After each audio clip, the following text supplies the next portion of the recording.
Welcome to the Divorced Playbook podcast. Neither of us had a good weekend, Scott. You are physically a mess, and I think I'm emotionally a mess, or at least I'm hungover. So how are you? Well, I'm definitely not hungover, that's for sure.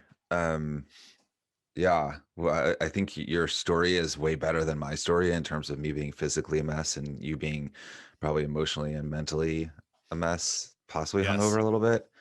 I might still be. But I'll just get mine.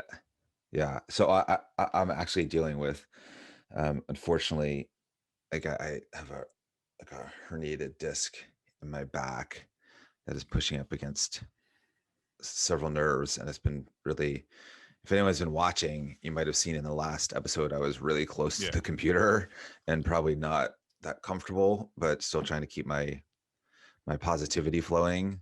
But I'm really, really, really uncomfortable, and I It's really, funny because last episode, Scott, I said that you wouldn't have to do that much because I carry you all the time and do all the heavy lifting. But what's really interesting is I could have something to do with your back because clearly I get on your nerves all the time. yes. Were you Go say on. did you Didn't rehearse plan that it. one, or Just you just came? literally just came. Nice. And actually, I was going to say that you got on my nerves, but I thought it would be funnier if I get on your nerves. So right No, there, you like on the do. fly. That's just Yes, that was live. This is apropos. live TV, folks. Yeah. So my back, my nerves are well, my back is killing me. My nerves are hurting, and I need to get it fixed. So I'll be working on that this week too. But yes, enough about me. You had a really interesting weekend that I Did kind I? of unfortunately thought was going to happen, and it Stop did. it. All right, let's I theme song did. this. Shut up. Don't tell me so. Ghostbusters. So I knew you were gonna play this one. But did you bust the ghost Did you bust the ghost, or you just got ghosted? You gotta find it. Like, I got ghosted. there's no ghost busting There was happening. no. Well, there was in a way. All right, so this is how the show's going to go for people who are. Scott's dancing around because his back hurts, so he's standing. So there's a lot of movement on the one side of the screen, but also Sorry. you have an appointment in like 40 minutes, right? So this is going to be a quicker show than normal for people who are used to like an hour show that we normally do. It's going to be about 40, 45. So I'm going to do my best to be as concise as possible with what happened over the weekend. Um, it is what it is. So I'm going to do this, Scott. I am going to just rant a lot today, and then you cut in when you feel like it. Is that how I'll Yeah. do it? Yeah, we'll do. I'm gonna actually eat really quick while we're doing this Oh, go also, ahead. because I got to get some food in my stomach in order to take my pain meds. So yeah, this is just going to be one of those shows. We're still doing it. We appreciate our audience, and we need to make sure that they know how much we appreciate them. That even when we're, you know, a little bit down, we know everyone has their own issues. So we're not saying ours are Right.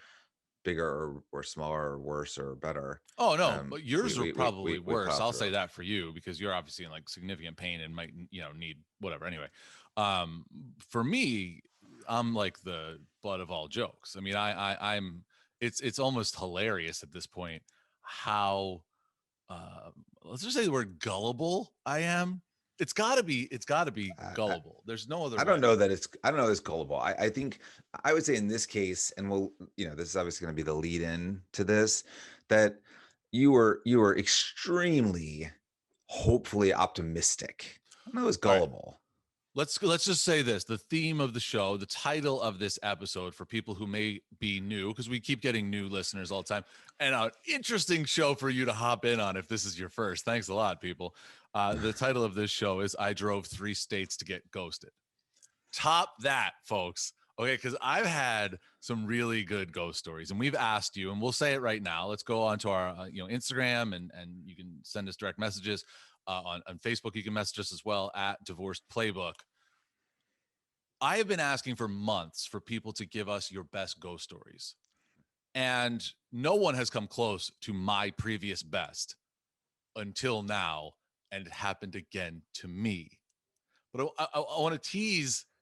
God, But but again, like, no, it happened. I'll Come just on, say, no, I get it, but dude, I called this. I just want to say I called this, and blaming the so victim here. I don't like that.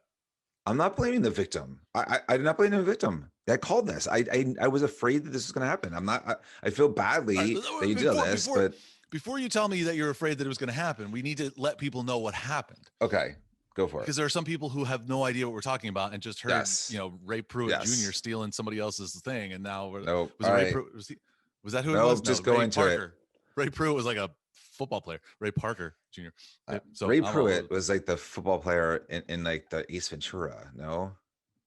All right, now we're way deep. It was Ray Parker Jr. But anyway, the Okay. Ghostbusters theme. So I ruined that. No. Ghostbusters We got theme. to Just in order for me to fully explain Saturday, I need to start on Friday.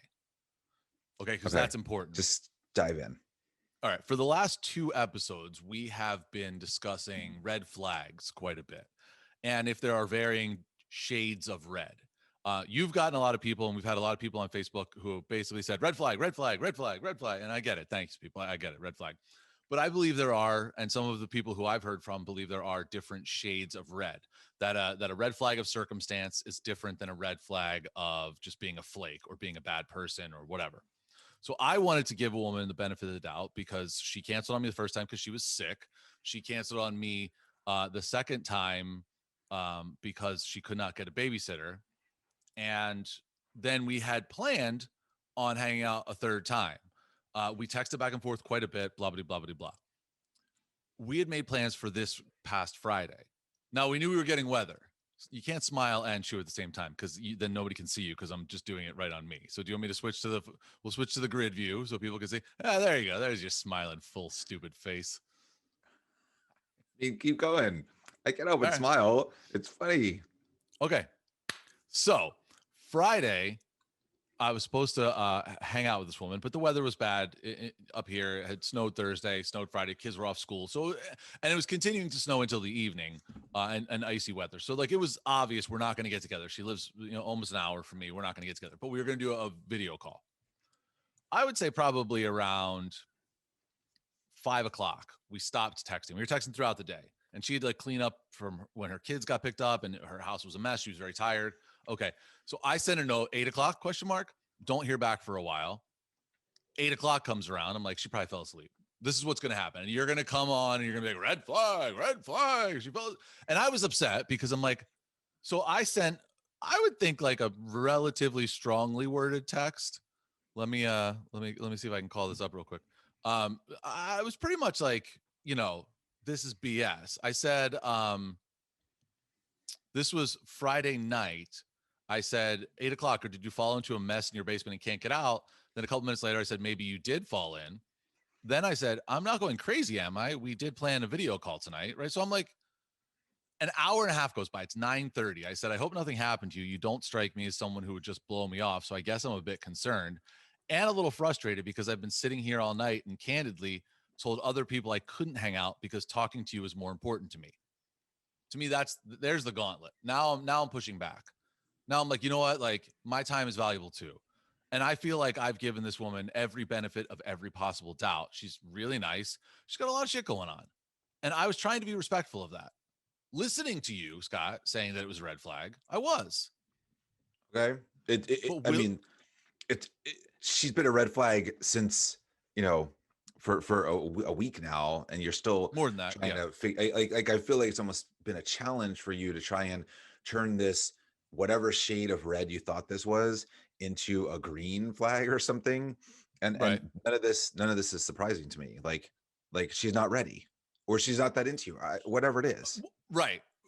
She's not ready, and she might not be into me, but she still should respect me as a person. But that's not the dating game. And everyone needs to understand this. Like what you did, you were trying to turn somebody who is not ready to commit or is not that into you, whatever it might be. And everyone needs to learn these kinds of lessons.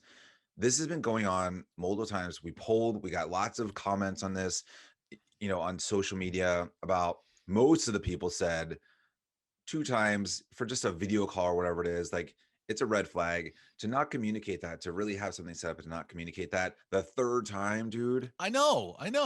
By the way, just to get to the end, there was no polling this weekend. Let's just put it that way. At least maybe not off of Facebook. All right. So Saturday afternoon, I sent this text. What happened? I feel I've proven I deserve better than this. Now I'll get to why I sent that at 3:27 p.m. in a second. Then nothing. Still haven't heard anything. Now, this was somebody who I literally, Scott, had texted back and forth with. I would say probably like 60 times over the week, 50, 60. Like we were going back and forth consistently, having conversations. But can I just ask one quick question, Dan? Of Sorry to course you interrupt can. this flow. Keep going. At no point, if you had already felt like this is a shade of red, of a red flag, and then you're Yes. texting with her all day leading Yes. up to this thing, was there never a point where you were texting with her that you brought up the conversation like, I feel like maybe you're not ready and maybe I'm pushing too much? Should we not try No, no. and All set right. up So this call? I'm no, just no, no, no. curious. That's fine. That's a good question for two reasons. And I think I talked about this on the last episode. I am not I'm not doing that anymore. The psychoanalyzing in the moment, because what happens is that you can't get out of that cycle.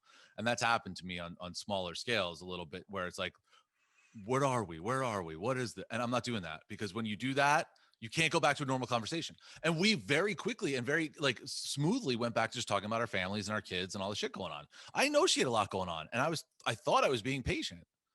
Like, let's do a video call. The reason that we put up, by the way, we put this up on Facebook and Instagram, the MILF thing, Mother I'd Like to FaceTime. That's because of this woman.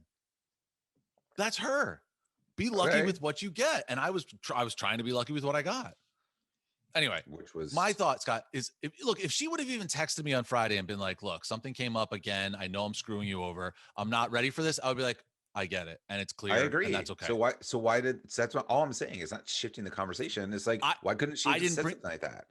Of course she could have. And that's why on Saturday I said, I've proven I deserve more than 3:47. this. Right. 3:47 on Saturday. You said you deserve Right. more than So this. then Saturday at 11:04 p.m. And again, I will fill in the blanks on that. I'm drunk. I'm in Maryland. I drove. Oh, I can't read the rest of that because then I'll give the rest of the story. Anyway, whatever happened in this text, I said, this is what just happened to me. I'll get to that in a second. But I'm still more upset about you not replying to me. That's what I sent this woman. And I was really drunk. So if people follow me on Instagram, you know how drunk I was. So yesterday, finally, Scott, 9:22 a.m. I'm sitting in a hotel room in Maryland. Sorry you were ghosted. I am sorry you were disappointed with me. I had a thing with my son that I don't even want to get into. Blah, blah, blah about the other thing that happened. Anyway, I realized that I don't necessarily want to commit my time to finding someone for a relationship. It's a lot of work and time I should be redirecting toward myself. I knew this. I did. And that's great. And I appreciate that she said that to me. However, I had plans with this woman on Friday, and this is Sunday. It's right. It's bullshit. It's bullshit. So I wrote back and I said, you could have just told me that on Friday. I figured that last part out on my own. I really like you, but you do need to focus on you. You do need to focus on your happiness. And you're setting yourself up for disappointment over and over and over again. Stop I was the just being nice. pattern of behavior. I like being nice. Being nice. She's screwed you over. She is the reddest of red flags. No. And you keep trying to change her. Well, maybe the person on Saturday, which you need to get into, but we've talked about this. We talked about this on the last episode. I don't know why, Dan. Like it's almost like you're at the point in your journey of dating that you're trying to convert people. You're trying to convert people that you think could be good, aren't good for you, aren't good for dating, whatever it might be. And you're trying to convert them into somebody who can date with you. And they don't convert. Like, focus on people who actually want to get together with you and you'll be happy. Like, these people, all you're doing is you're getting frustrated and you're getting pissed and this is like a bad pattern of people that you're reaching out to at this point. Okay. And you're not wrong. Your worst story. You're not wrong. I think that in this particular case, and this is going to upset a lot of the women who have been responding to us about how all we like are attractive people or whatever. By the way, anyone who's saying that, that's bullshit too. Okay. Because and maybe you do say this every once in a while, like, look at her, she was really hot, whatever it was. I certainly don't do that. Like, okay, I want to say if they happen to be attractive, that is a bonus to the fact that I actually engage in conversations. Right. I try and get them off app. I do FaceTimes to get to know people more. It's not all about looks, especially as you get a little bit older. I think people have a lot more to offer and are much more well-rounded. We got not a lot, but we got some slack or flack, whatever, on social. And I just no, they didn't give us any slack. They gave us flack. Right. Flack. Right. We got no slack. So, right. And I just, and so people that are listening, like, I totally disagree with that. Like, well, can I answer that? Got to be a physical attraction, of course, but dating is for me at least is more than just the physical attraction. Like, I want to really know somebody. I want to know somebody on an intimate level that's deeper than skin. That's well said. By the way, a microcosm of my week is that my earbuds just died in the middle of the show. So now I'm just listening to you through the computer. So if there's an echo, I apologize to you and to the listeners. But, you know, as one must do in life, you roll on and you figure out a way. And that's what we're going to do with the rest of this story. I will say this, and I cut up clips. We have some really good clips that are coming out from the last episode. A lot of good ones coming up this week. So if people are listening to this on Monday or Tuesday and you see stuff on our Instagram, it's from our last, you know, we're chopping up stuff, and we have a lot of good stuff on Instagram and Facebook that are coming up that are probably going to piss off a lot of people. But, you know, but I realized when I was going back, Scott, that I didn't answer this. I didn't, I said at one point, let me explain my theory. And then I didn't. So I want to do that to your point about the attractiveness thing. And because I just want to clear this up for people who are listening. Any type of attractiveness is subjective. Intelligence is not a subjective thing. And I know we argued about this when Nicole was on the show about how, like, you know, you can think you're I use the word better, and you guys got really mad at that. And you're like, we're not better than anyone else. I was like, all right, fine, whatever. But you can, you know, quantifiably say that you're more intelligent than someone. There's tests for that. You know, I mean, there's a number that you could say what your IQ is or what your blah, blah, blah is. That's not the point. The point is, Scott, that attractiveness, physical attractiveness, is relative and it's subjective. Now, having said that, there more times than not, if you find someone attractive, the masses will find that person attractive as well. Like there's a widely recognized sort of threshold of attractiveness. But you and I talk about this all the time, Scott. There are people who I find extremely attractive who you have no interest in, and you're, you know, I don't want to say physically repulsed is a strong word, but you know what I mean. You're something you've no interest in. I actually talked to people this weekend about how funny it is, how I think like somebody who has a tattoos all over, I'm like, I'm fascinated by this. I want to see everything. I want to spend like an hour just like flipping you around and looking at all your stuff and seeing what you did to your body. And you're like, I can't even be around that person. So we differ on what we find attractive. Correct. So for people who are saying all you care about is attraction, physical attraction, well, to some extent, but that doesn't mean that we have the same criteria for what is physically attractive. And I'll say this. Well, go ahead. Do you want to, you're shaking. Well, no, the irony was, this was actually what's even worse about these comments is that these were specific to the fact that I was talking about how attractive women are who are nearing that, you know, 50 range, right, where it's 48, 49, 50, 51, 52, like in that range that they're really attractive. And it was out of context of the show because we just did a clip, and I understand people listening to the clip might have heard us say something like, oh, she was really pretty, or they're more, you know, someone in their 50s is more attractive. But I was relating somebody in their 50s being more attractive to somebody that's in their mid to late 30s, not just because of physical appearance, because they're more attractive, they have life experience, right, they're more mature, they have, you know, more to offer, they've raised kids potentially, they have a career. Like, there are so many reasons why. So I think that the people that just automatically get onto social and just want to, because there are people out there get onto social, all they want to do is complain. right. They see two guys talking about women and they're like, oh, they only give a shit about looks. Well, you know what?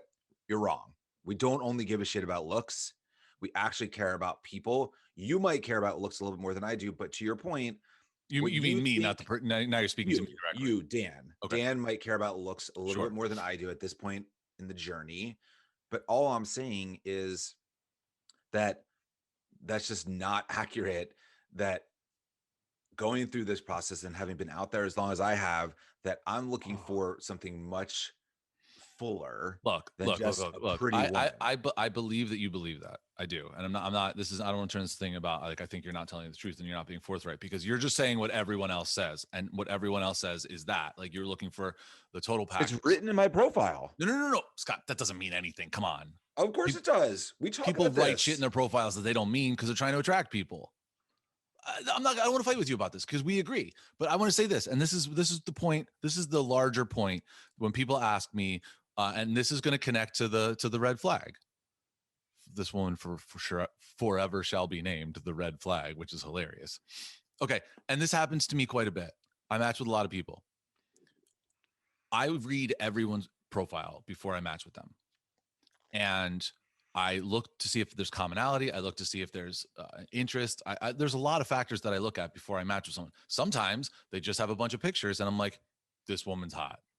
Let's see what else is happening. Now, this is why I say this, because if I read your profile, doesn't matter how smart your profile sounds. I can't gauge intelligence based solely on what you write. Now I can get a sense. I can get a sense of your thought process when people write a lot of things about mindfulness, when people write a lot of things with certain terms that I also use. I feel like, well, there's a common interest there. There's commonality. Maybe I have an intellectual connection with this person right off the bat, and I'm willing to pursue that.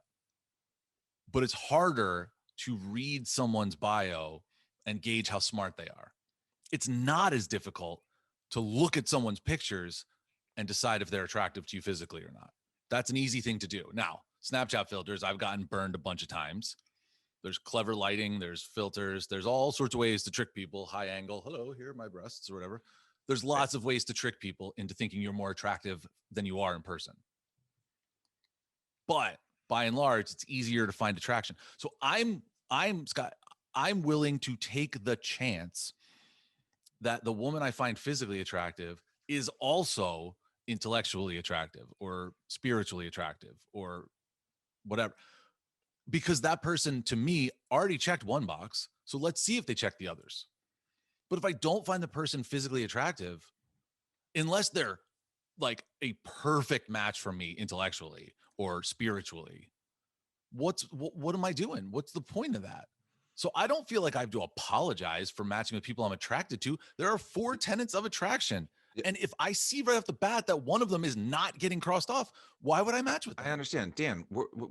We need to move on to Ocean City because we're agreeing with this, and I'm just. But I'm talking to the audience here. I'm not talking to you. I'm talking. I know, like, and I'm speaking to the people in the audience that like that. Of course, one of the pillars has to be attractiveness, but as you stated, and I think it's accurate that what you're physically attracted to is different than what I'm physically attracted to in many cases. In many cases. And not in all, but in many cases. So that being said, you're right. It's one of the 4, as we say it, main pillars of attractiveness. And because dating apps are gamified and you first, everyone, men and women, right, a visual medium, men and women look at the pictures first, then go back, and if they match or whatever, dive into the profile. Then you go to a phone call or a FaceTime, whatever it is, to get to know them a little bit different. Of course, there's going to be some aspect of visual app online dating that is about the attractiveness of the person. And you know what? And I'm just gonna say, and I don't mean to try and upset people on purpose here, but this frustrates me, because when people say that to us, when people say that to anyone, oh, all you care about is looks. No, it's not all I care about, and we've established that. But also, maybe it's your attitude that you have a chip on your shoulder. I have an attitude. There are a lot of people who haven't matched with me because they think I have an attitude. I don't like certain political people. I've made that clear on this show. There are certain things that I don't like about people that maybe you're willing to forgive, that I'm like, absolutely not. And so everyone has what they want. But just because, like, I don't get that. I shoot above my station, or at least I feel like that. And in this case, and obviously no one's seen the picture of this woman is beautiful. And not just to me, at least based on the interactions the red flag woman physically. Talk about the red flag woman. Okay. Yeah. But I hear you, Dan. We got to move. Like, she's a massive red flag. So can we not talk about her anymore? But like, you asked me before, why did you give her so many chances? Well, because she was very nice as a person. We had a lot of similar situations with life. We had some things that we had in common. She's beautiful, and I'm willing to give somebody the benefit of the doubt because that's 3 out of the 4. Yeah, but she's ghosted you 3 times blatantly. She ghosted me once, but whatever. Fine. Let's go to the ghost story. She ghosted me once. Let's move on. No, that was twice. Canceled on me the other times. That's different. That's not ghosting me. Okay, but she canceled on you like she's just not like it's whatever. Done. She could be a great mom. That's cool. Done. Like, appreciate you being a good mom. Focus on your kids. Like, just leave Dan alone. That you can rip me for. I was trying to make somebody ready who wasn't ready. And I said this on the last Right. episode. You can't make somebody like you, but you can make them not like you. And essentially that's what I had to do. I forced that situation Yeah. because I knew Okay. it was over. But so let's go to the red flag. Meanwhile, Let's go to the you're ghosting. texting her from you said Maryland. So Yes. let's get to why you were in Maryland, Okay. and because this is probably a more ridiculous slash better We story. got plenty of time. We're good. I know you're anxious Well, about this. I'm I know. anxious because I need to get to the doctor. We're good. We got time. All right. So a couple of weeks ago, for people who follow us on social media, you noticed that we put out an ebook that helps people with their dating profiles. We spent a lot of time doing that. We had a whole group of people. We have a lot of sort of science behind it, not just stuff that's coming out of our head, or at least methodology. I don't know if it's actual science, but and it's been a lot of work for us. And I was very stressed out in the process of trying to put this out and get this out. And I was like, I just need to get that out of here. And I had matched with somebody. Again, you shoot your shot, right? So we started texting months ago, or a month or two ago, about and obviously, like when you meet somebody who's 2-3 states away, you have a different conversation with them. And so it was a good conversation. There was no pressure. It was very lighthearted, back and forth, not a lot, but back and forth, back and forth. We texted each other off app, as you like to say, Scott. And then things went, a little dark for a while. Meaning we didn't talk, not like things got dark between us. And so I was stressed out with all the stuff we were doing. And I said to myself, I need to get the F out of here. Let me go meet this woman who lives in Maryland, like see if she's around. So I text her. She's like, oh my God, I would love for you to come down. That'd be amazing. We figure out a day that works. Actually, the day that I did go down didn't work for her originally. And then she rescheduled stuff family wise and it did work out. So I was like, all right, cool. I get a hotel. We're texting back and forth. I say, where do you live? She shows me her address, drops a pin on the app and says, I'm right here. Here are the hotels that are near me. I was like, cool. I got one. I booked it. I put the itinerary. I sent it to her. She's super excited. Friday, I'm like, hey, I just want to check in, make sure that we're good. Or Thursday, even for Saturday, didn't hear back from her. I'm like, are you kidding me? This is bullshit. This can't happen to me. So finally, I'm like, I don't know what's going on, but I'm not going to drive down to Maryland unless I hear from you. Finally, I get a response. I left my phone at my friend's house and she just got home. Now, I told you this. 2021, people leave their phone at their friend's house who are parents and don't have access to their phone for 2 days. Well, it was a day and it was a day and a half. Okay. Not even a day and a half. It was less than 24 hours. But okay, that's. And also, to be fair, this woman If it had a little referee's whistle, I'd be tweeting right now and throwing out my red flag. But this woman does have children. The children are grown. So, different than a 6-year-old. I never not have my phone on me, and my children are teenage. Okay. And Scott, while I get that, and again, I'm much more understanding of this kind of stuff than you, but while I understand that and I get that, what if I left my phone in my friend's car and my friend was at work in Philadelphia and I couldn't go get my phone until the friend came back and they didn't even know it was in my car or in their car because I can't text them to tell them. So you're out there back and call. Just I get it. I don't believe that anyone's like an adult at this point and goes. Everyone's on social media. Everyone's on texting and Snapchatting, whatever it is, nonstop. Nobody goes a day and a half without their phone. Like okay, you would go to AT&T or Verizon and you would get one of your old phones and like hook it up to it. Nobody goes 2 days. No one would do that for 4 hours. Okay, I'd love to hear from people that nobody would do that. Comment on this show on social and tell us what's the longest amount of time you've gone without a phone because that's a silly question because Scott, she knew where it was. She just had to wait for her friend to get home. Anyway, this is minutia. This is why it's going to take longer than we gotta get past that. Keep going. That's not the point. The point is I finally hear from her. But we're texting back and forth on Friday. She's very excited, blah, blah, blah. It ended about 8 o'clock, 8:30 on Friday night. Now, again, coinciding with getting ghosted by the red flag because she never got back to me. I'm texting with the woman I'm supposed to go see on Saturday. And so now like, I'm juggling two things. I'm more frustrated with the fact that Friday happened and I didn't get to do the FaceTime, but I was glad that I finally heard from this other woman. She's very excited. She said, text me when you leave and we'll figure out what time, based on the weather, we'll figure out what time we're going to meet up. Okay. I left around noon on Saturday. Didn't hear from her. Okay. She's not super communicative on text, clearly. I About halfway, I sent an updated text. Here's my ETA. Sent another one when I got to the parking lot. Still hadn't heard from her. Okay, I figured this is fine. I got time. Check in. I was an hour or two earlier than I had originally said. So maybe she's doing stuff throughout the day, right? She's running errands, whatever. A little weird that she hadn't gotten back to me. So about 3:30, which is right about the time I texted the red flag, I sent another text and I'm like, okay, I don't know what's going on. Um, but whenever you're ready, like hit me up. I'm sitting in a hotel room in your town, a half a mile from where you live, and I haven't heard from you. Then I start calling because now I figure something either terrible happened or, oh my God, I'm getting ghosted. You keep saying something terrible happened to these people. I think it's becoming a pattern that nothing terrible is happening to these people. Okay, I'll say this. He definitely doesn't listen to the show, but one of my friends growing up was supposed to meet us down the shore. We were staying over down the shore. There was like 6 or 7 of us, and he was super late. And we're like, what the hell? Like, we can't go to dinner until he gets here. We have to let him. And everyone's like mad at him. And I'm like, guys, maybe something happened. And he got rear-ended, or he rear-ended someone at a toll booth on the way down the shore and totaled his car. And like had to get a tow truck, and his parents had to come. It was like a mess. And so from that point forward in my life, I like to give people the benefit of the doubt because sometimes stuff happens.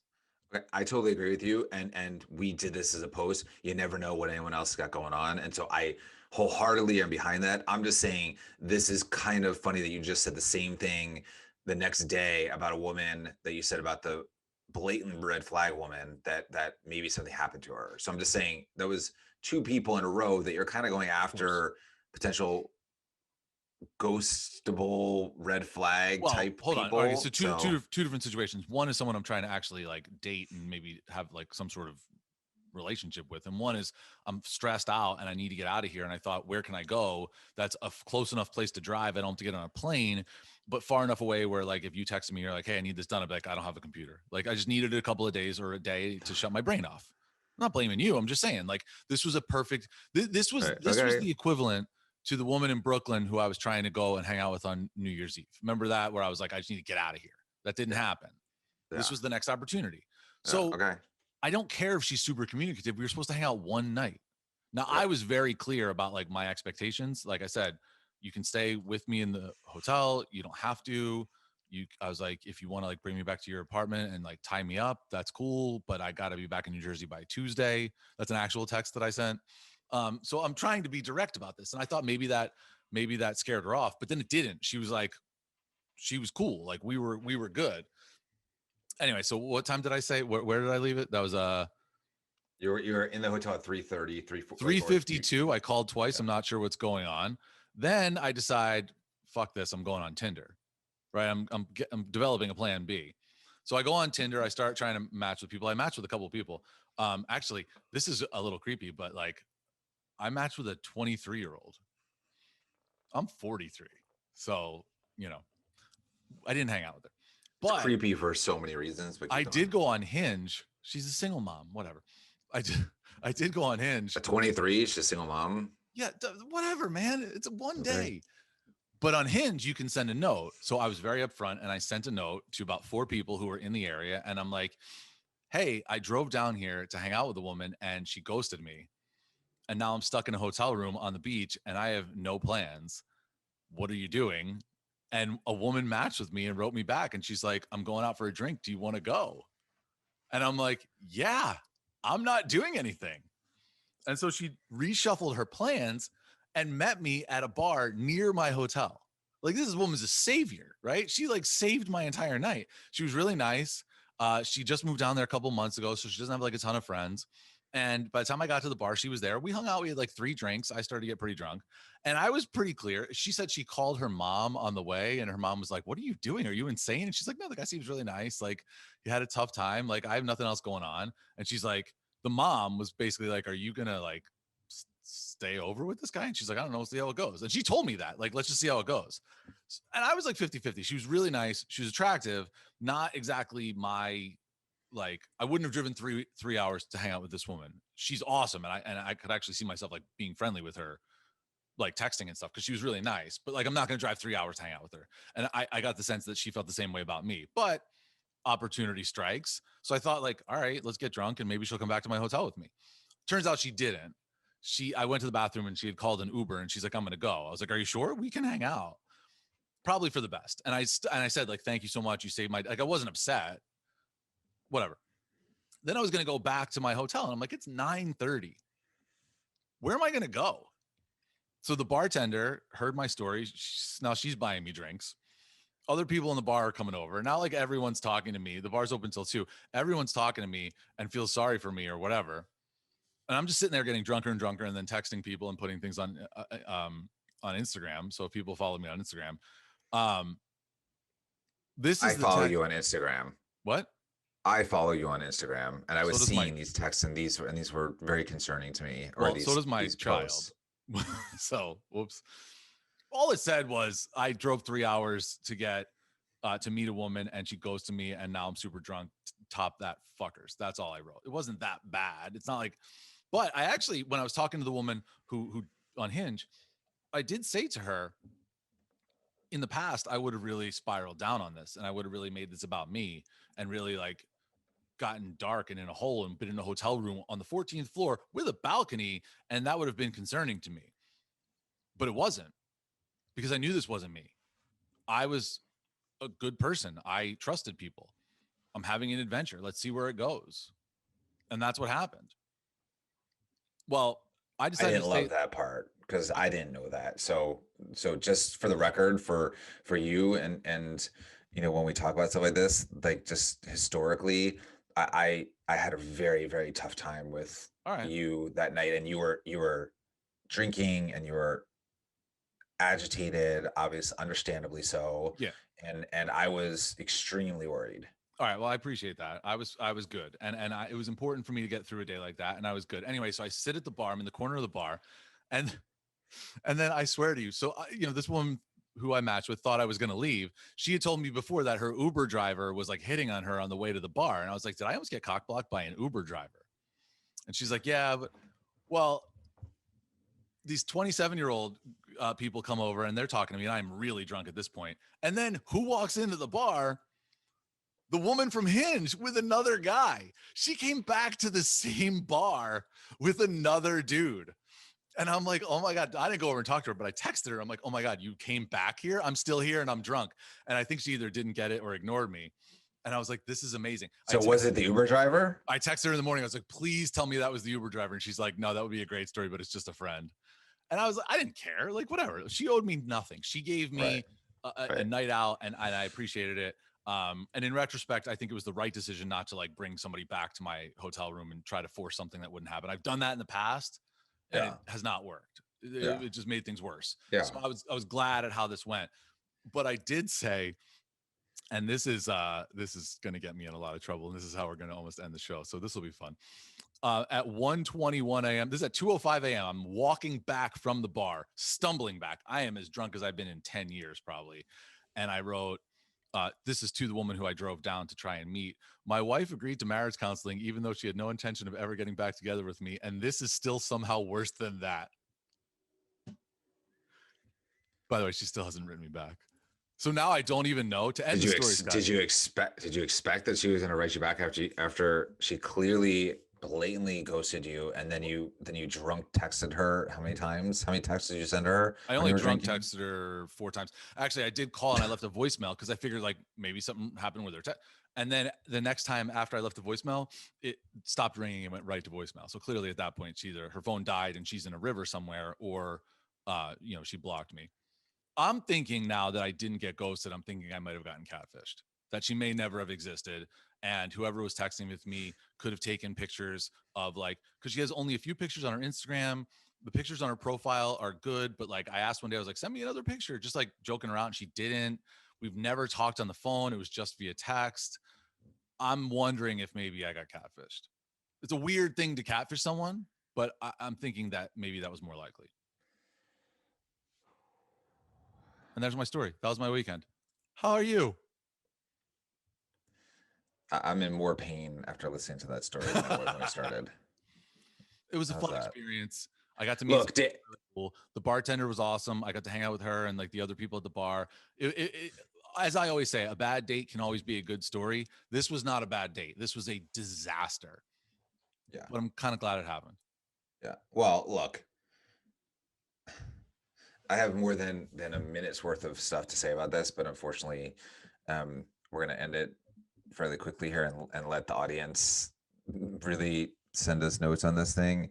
I'm not so glad that it happened to you. I'm glad you were okay with it. I'm glad now after the fact that you're okay with it. And hopefully what this could be is it can be a lesson to a lot of people that, let's just like, let's be smart about let's just be smart about what you're doing and how you're going about it. Even if you're not looking for someone serious, even if you're just looking for a good story, like good stories can happen closer to home. Good stories can happen with people who you actually maybe FaceTime with before you drive 3.5 hours away. Lesson learned. There are things that you can do. And you know how I feel about social. 245. It wasn't 3.5, but go ahead. That's 3.5 from you. But anyway, keep going. Well, it's You know how I feel significant. about That's an hour social difference. media too. Like I was not like, I'm just saying, for those people that care about you, whether it's your kids or your brother or whatever it might be, I did not love seeing the post on social that, like you said, it was a tame post. Think about it from the people who love you. I thought it was funny. It was not funny. All right. It wasn't funny. So just in terms of, and the fact that your kids follow you on social, from that perspective, maybe it was a good story. And if people feel like that's a good story, hopefully everyone's learning from Dan of what not to do in dating, right? Like Dan's out there as a pioneer to figure out what to do and what not to do. But it all rolls back to me that you can have these unique experiences. You can get ghosted. I would say do your diligence as you're dating. Like, don't be in such a rush. Not that you rushed either of these, but obviously you hadn't gotten to the FaceTime point of things, so you can see if they were real people and Well, the first genuine, one we and did, you can but make that we connection. had FaceTime previous to that. But just to clear Right. that up. But anyway, yes, this Okay. time, yes, she's probably Regardless, not a real person. regardless, what I will say is red flags are there for a reason. Pay attention to the red flags. There's tons of people out there that you could possibly match with. Everyone. I'm not just talking to you. Everyone. Don't try and get somebody that you think you could change them. People don't change massively. Like, if it's a red flag, it's a red flag. Like, you're not really going to necessarily change that. And just be mindful of what you're doing to the people around you too. It's not just about you trying to go out on a date. You have people around you. And that being said, I'll say what I really truly believe and how I leave it. Kids first, brother. Kids first.